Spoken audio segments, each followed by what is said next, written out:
Good afternoon, brothers and sisters. Welcome to this week's micro training. Building on the training from last week from President Nelson's promises about seminary attendance, I want to take just a minute and look at a couple of things that we'll probably do over the next month. But just looking at those promises that he made and what we can do as teachers to help our students realize those blessings for themselves. There's nothing here in terms of criticism. You guys are doing a wonderful job. This is just really in the spirit of just, 1% improvement and just little things and that we can do as teachers to help our students have even a better experience. Just things that we do as teachers to improve. For this week, I want to focus on the promise that seminary can change the course of your life. This was the very first one that President Nelson mentioned. There are so many things that we could really talk about here that we can do as teachers, but I want to focus on just one, and it's this one: empowering our students through understanding. We need to help our students feel the importance behind the things that they are learning. We can teach them things about the scriptures that fill their head with trivial knowledge, but until they understand and feel the importance of what they are learning, they will not grasp the reason or benefits for the changes they are being prompted or asked to make. This next week, you'll be teaching Hebrews 2:18. As part of this verse, you might be tempted to mention again that Christ suffered being tempted and that he is able to succor them that are tempted. If we just go as deep as to say to them that succor means to run to the aid of someone, we will have missed a pearl of great price here with our students, a great blessing and benefit that they can experience and have in their life right now. Jesus Christ understands me, and that's important. He understands us because he came in a body of flesh, and he experienced the limitations in all of this body of flesh that he had. He was made like us in order that he might be merciful.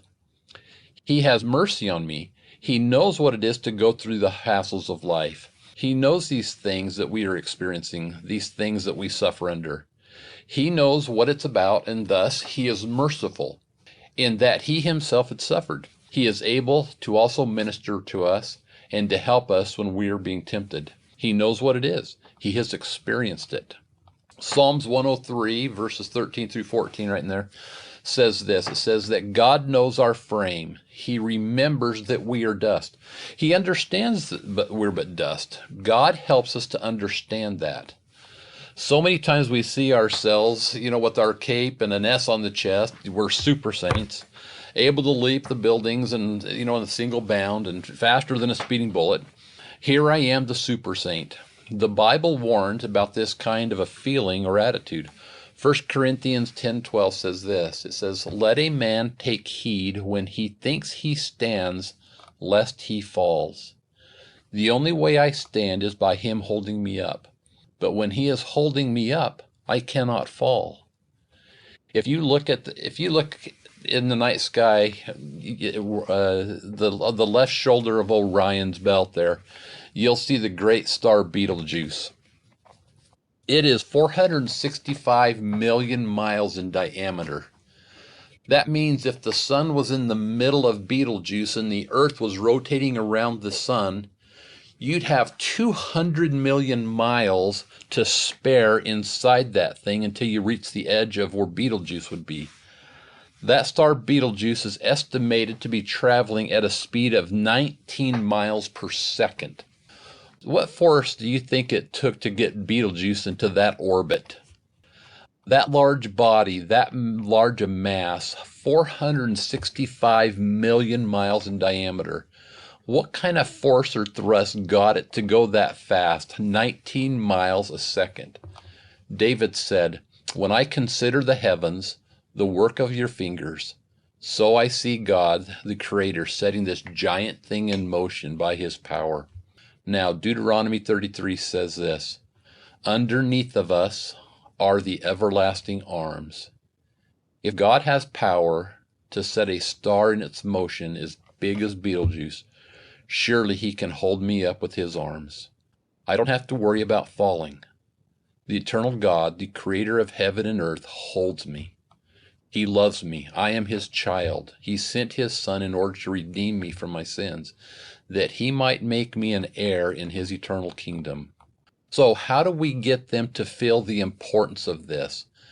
Maybe a couple of questions that will help you have a deeper discussion with your students on this.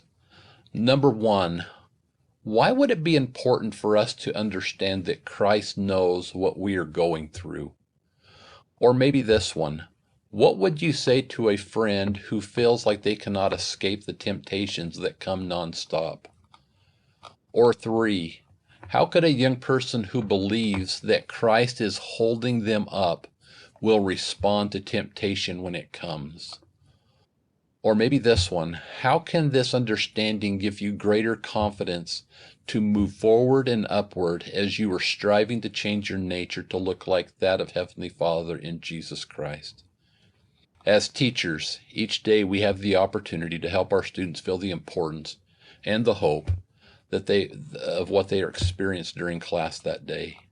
As you watch your students leave class each day, think about what you have done or could do better to help them have confidence that God will help them as they are striving to change their lives. Thank you for all you do. You guys are doing wonderful things, and you're blessing your students. Have a great week and a great experience with your students this next week. Thank you. Bye.